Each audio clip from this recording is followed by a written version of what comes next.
Alright guys, what's going on, and welcome back to another Pokemon Sword and Shield video. One of the newest features to be shown off from the upcoming games is Gigantamax Pokémon, a completely separate feature from Dynamaxing. The thing that makes Gigantamax Pokémon so unique is that along with getting a drastic increase in the size of the Pokemon, the Gigantamax form gets a completely new design. Kind of like how a Mega Evolution looks in comparison to the original form. Ever since I saw Gigantamax Dreadnought, I knew this was a feature I was going to like, and it really got me thinking about some other Pokemon I think should get a Gigantamax form in Pokemon Sword and Shield. This is something I began to wonder as well, which is why I'm here to help out Supra with counting down the top 5 Gigantamax Pokemon for Pokemon Sword and Shield. And after you're done watching this video, make sure you head over to my channel to check out the top 5 Galarian forms for Pokemon Sword and Shield featuring Supra as well. And if you guys enjoyed the video, make sure you drop a like and subscribe. Also, don't forget to leave your personal top 5 in the comments below. But with the intro out of the way, it's time to get right into number 5.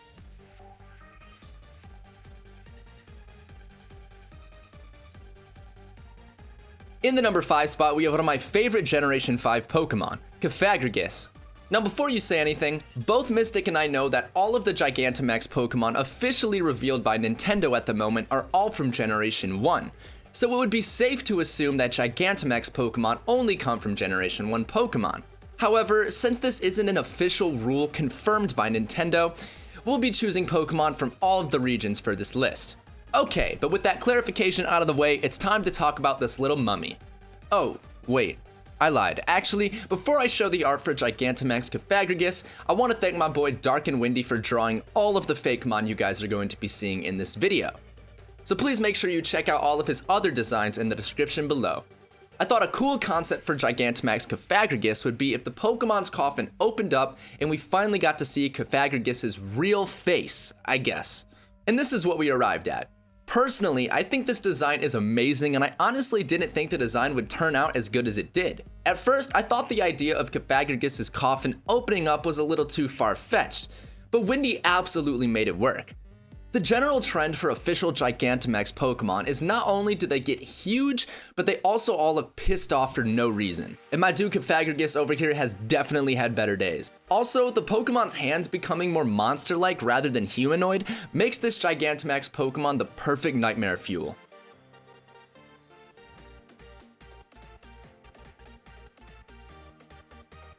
In the number 4 spot, we actually have a Pokemon from Generation 1, and that Pokemon is Gengar. Gengar has always been a fan favorite ever since it was introduced, which is why it makes a prime candidate to receive a Gigantamax form. Also, the idea of a super chubby Gengar popped into our heads, and we couldn't pass up the opportunity. Right off the bat, one of my favorite things about this Fakemon design is that Gengar looks menacing but oddly friendly. The next thing to point out is that the design is really minimal in the best way. Gengar has never been a Pokemon that needed some extra mustard in its design, and we can see the Pokemon Company agrees too. I mean, look at Mega Gengar. Not that drastic of a change-wise. So I think this Gigantamax evolution is right up the alley of how the Pokemon Company would have a Gigantamax Gengar look.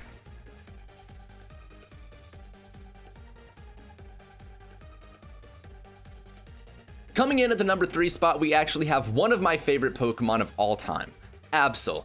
Now, I'm not gonna lie, it took some persuasion from Mystic to let me put this Pokemon on the list, but after I explained to him how a Gigantamax Absol could look, he was sold, and I'm really glad, because I think you guys are going to love this design. My idea in mind for a Gigantamax Absol was that it would of course increase in size, but that it would be a Psychic and Dark type Pokemon that controls swords or sharp objects with its mind, because that's metal as and Windy knocked it out of the park with this Pokemon's design. The Pokemon looks so elegant and majestic, I think it's the perfect fit for a Gigantamax form of Absol. It's also kind of cool that we have Mega Absol growing wings and becoming more angel-like, while you have this concept for Gigantamax Absol looking sort of devil-like.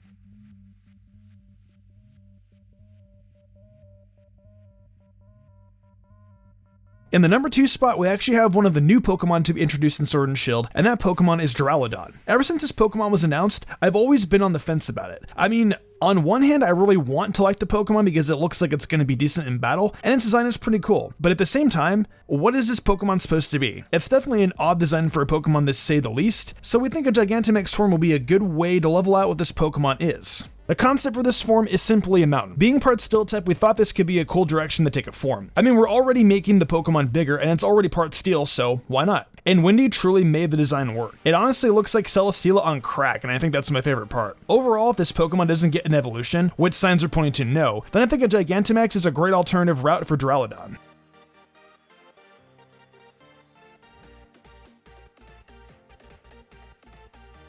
And finally, coming in at the number 1 spot, we have another fan favorite Pokemon being Lucario. First off, I do want to say that I know this Pokemon gets put in the spotlight a lot, and if you know me at all, I tend to lean towards the more uncommonly liked Pokemon because I'm weird, I don't know. Whenever I use Lucario in one of the Pokemon games, one of my go-to nicknames for it is Anubis, so I thought a Gigantamax form would be a great way for the Pokemon to take on the nickname in a physical form. And when we saw what DarkandWindie came up with, both Mystic and I knew that this had to be number 1 on the list. The Pokemon just looks so powerful, and honestly I could see this Gigantamax form being real. Anubis is the ancient Egyptian god of death, and we see features in the Gigantamax design that play into this, such as the bone in replacement for Anubis' staff. All in all, I think this is a genius idea for another Gigantamax form, and would love to see it in Pokemon Sword and Shield. And that's gonna do it for the video. One thing that we do want to mention is that we don't 100% think any of these Pokemon listed will get a Gigantamax evolution. These are just the Pokemon we would love to see get a new form. If there's a Pokemon you would have liked to see on this list, please make sure to leave it in the comments down below and let us know why. And as always, make sure you guys like the video if you enjoyed and to subscribe for more Pokemon content. Thanks for watching.